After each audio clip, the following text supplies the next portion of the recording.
রাজশাহী বিশ্ববিদ্যালয়ের পূর্ণ দিবস কর্মবিরতি পালন করছে শিক্ষক কর্মকর্তা কর্মচারীরা।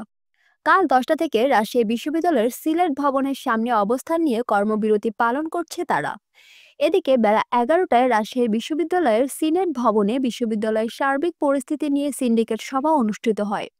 সেখানে সিন্ডিকেট সদস্যরা উপস্থিত থাকবেন।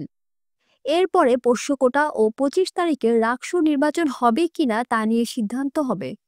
গতকাল রাতে শিক্ষার্থীদের ধারাবাহিক আন্দোলনের মুখে পোষ্য কোটা ফের স্থগিত ঘোষণা দিয়েছে রাজশাহী বিশ্ববিদ্যালয় কর্তৃপক্ষ।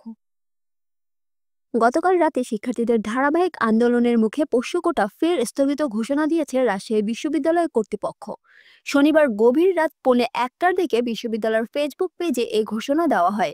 এতে বলা হয়েছে, রাজশাহী বিশ্ববিদ্যালয়ে বিরাজমান অস্থিতিশীল পরিস্থিতির কারণে প্রাতিষ্ঠানিক সুবিধা নিয়ে বিশ্ববিদ্যালয়ে ভর্তির কার্যক্রম স্থগিত ঘোষণা করা হয়েছে। বিশ্ববিদ্যালয়ের সার্বিক পরিস্থিতিতে রোববার 21 সেপ্টেম্বর জরুরি সিন্ডিকেট সভা আহ্বান করা হয়।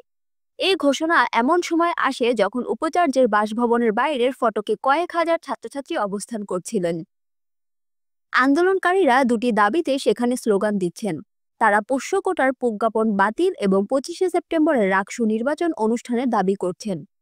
পোষ্য কোটা স্থগিত ঘোষণা আসার পর রাত 1:15টার দিকে অনেক ছাত্রছাত্রী উপাচার্যের বাসভবনের ফটকের সামনে থেকে হলে হলে ফিরে যান। 17 সেপ্টেম্বর শিক্ষক কর্মকর্তা ও কর্মচারীদের একাংশ পোষ্য কোটা পূর্ণবহাল না করা হলে 21 সেপ্টেম্বর থেকে পূর্ণ দিবস কর্মবিরতির হুঁশিয়ার দেন। এরই পরিপ্রেক্ষিতে বৃহস্পতিবার বিকেলে ভর্তি কমিটির সভায় 2024-25 শিক্ষাবর্ষের শিক্ষক কর্মকর্তা ও কর্মচারীদের সন্তানদের শর্ত সাপেক্ষ পোষ্য কোটায় ভর্তির সিদ্ধান্ত অনুমোদন করা হয়। ওই দিন সন্ধ্যায় শিক্ষার্থীরা উপাচার্যের বাসভবনের সামনে অবস্থান নিয়ে এর প্রতিবাদ জানায়। তারই ধারাবাহিকতায় এই আন্দোলন চলছে। এর মধ্যে শনিবার দুপুরে বিশ্ববিদ্যালয়ের জুবিলি ভবনে আন্দোলনরত শিক্ষার্থী ও শিক্ষকদের মধ্যে ধস্তাধস্তির ঘটনাও ঘটে। এ সময় কয়েকজন আহত হন। কয়েক হাজার ছাত্রী হল থেকে বেরিয়ে আন্দোলনে যোগ দিয়েছেন। তারা এখন বিশ্ববিদ্যালয় উপাচার্যের বাসভবনের সামনে জড়ো হয়ে বিক্ষোভ করছে। Nabila Tasnim, CN Bangla news desk.